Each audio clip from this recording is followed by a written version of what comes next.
All right, it is time to see what these colors can do in various combinations. So it's kind of an experiment. What we're going to do, we're going to work on a color grid, which sounds insanely boring, but really it should be exciting. Okay, expect to be surprised at what different pigments right out of the tube, how they change each other in unexpected ways. Okay, pay attention to that. So what I'm doing is I got all my colors out of my palettes.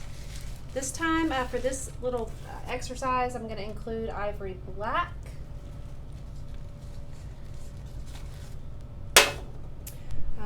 This is set out exactly the same way as before. And I'm also going to be using canvas paper. So this assignment is going to be on canvas paper.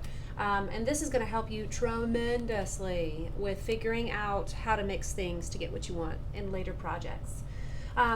What we're basically going to do is we're going to lay out all of the pigments along the left-hand side of our canvas paper, and then we're going to lay out all those pure pigments going on the tops, like laying horizontally out in the same order. And then we're going to progressively mix each color, okay, with its, each column, and I'll show you in just a second so you know what to do. A key thing here is that the edges between all of your colors must touch. We cannot see any white canvas blankness between the colors, because that's going to interfere with your ability to really perceive the relationships between the colors. And those relationships will be really complex. Okay? So remember, just as always with any visual element, we never understand it just on its own. Never do we understand like a red just as a red, or a certain kind of red on its own just because it exists, individually. We understand it's red because of its relationship to yellow and blue. We understand that it is red based on its relationship to green. We understand that it's a warm or a cool or an intense or a neutral red based on its relationship to another hue, like red hue. So anyway, this will be a really interesting thing. Should be, hopefully. I've kind of included the still life subject that I was working with in the first piece, and also the finished painting that I did of that, because as I mix some of these colors, what you might notice is you might start to see some colors that look similar to the colors and the color values we would see in this object. That would be really cool. Okay, so let's go. So you're going to do a good bit of mixing on this, but first thing is first, I want you to choose a brush. I think this one will be, no, I'm going to choose a flat brush. This. Don't choose one that's small, it's just going to make things harder. This one is about, it's a little smaller than my thumb, maybe the size of my thumbnail. Okay, and this one actually is a little bit stiff. Okay, so make sure it's nice and clean. Wipe it off. So, okay, I'm gonna pan this down just ever so slightly so y'all can maybe see the the palette as I'm mixing. So I'm gonna start with white.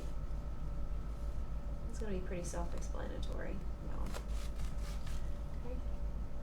So I'm gonna start with white, and I'm just gonna use the shape of this brush just to make a rough square. It doesn't have to be perfect. Even though we're making a quote-unquote color grid, you do not have to draw out a grid to make it perfect. I mean, if you really have that compulsion to do that, I mean, you can, but it's going to probably waste a little bit of your time. So, yeah. Let me get my cadmium yellow light. Okay. Does not need to be super thick. It just cannot be super thin, because when we look at the color, I want you to be able to see the color. Brush your brush. This is pretty self-explanatory, so I'm just going to go all the way down the line.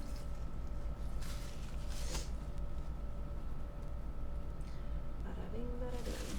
Okay. See, every edge has to touch. Clean the brush.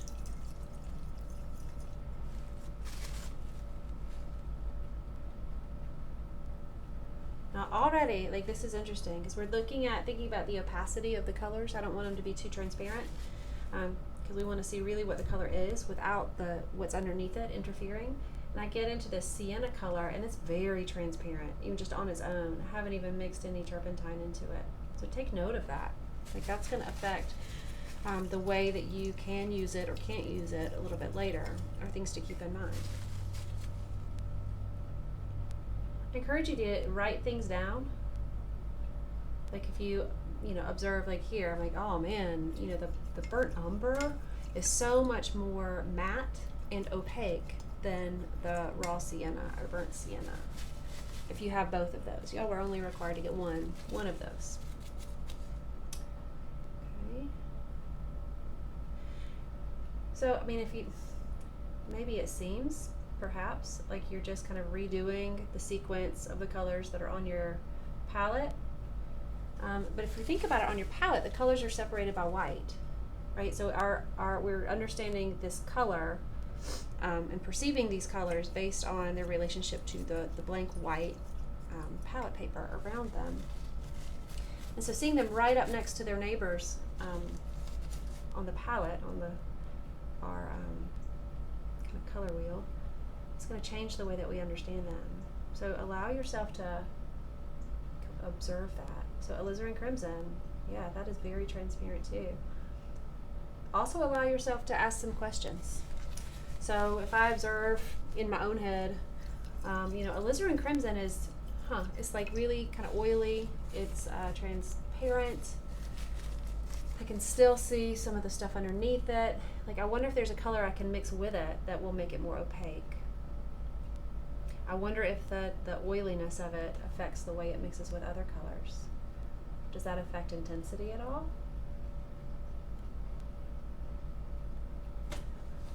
And give yourself permission to ask questions and not have to formulate an answer. I think there's a tremendous power in questions. Sitting with questions, like letting them be unanswered, but letting them mull around in your brain. Okay.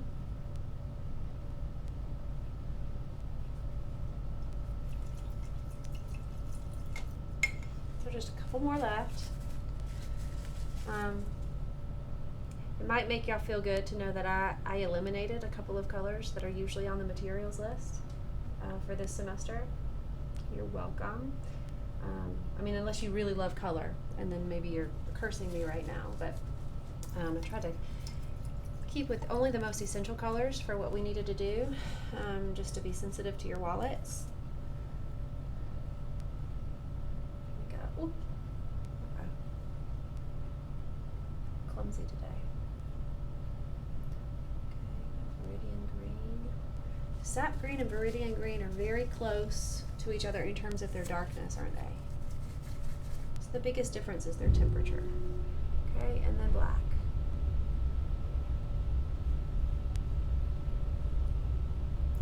Right, so I'm going to stop this video here. What I'm going to do next though, I'm not going to show it to you because you don't need to see me do this exact same thing, but this way. I'm going to lay all these colors out kind of side by side this way. Okay, and then progressively I'm going to mix each color with the next color on the next column. Okay.